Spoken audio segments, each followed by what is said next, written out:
मारी गई। Workshop polish और पेंटिंग और कार मुरम्मत का मरकज थी। हमलावर रात के वक्त वर्कशॉप में दाखिल हुए, फायरिंग की। मकतूलीन का ताल्लुक पंजाब से था। हमलावरों की शनाख्त हाल ना हो सकी। ईरानी हुकाम ने तफ्तीश का आगाज कर दिया।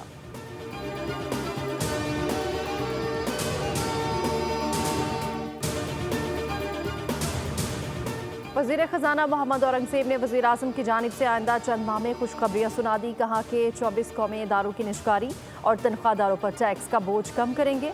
महंगाई की शरह में कमी हो रही है। शरह सूद 22% से 12% हो चुकी है। पॉलिसी रेट में कमी से कारोबार में इस्तेहकाम आ रहा है। असल मकसद आम आदमी को फ़ायदा पहुँचाना है। अगर महंगाई में कमी के दादोशुमार का असर आवाम तक नहीं पहुँच रहा तो इसका कोई फ़ायदा नहीं।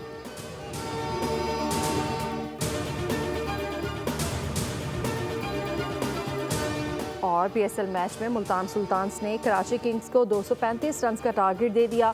कप्तान मोहम्मद रिजवान ने शानदार सेंचुरी स्कोर की। 105 रन के साथ नुमाया रहे। कामरान गुलाम ने 36 और माइकल ब्रिस्वेल ने 44 रन स्कोर किए।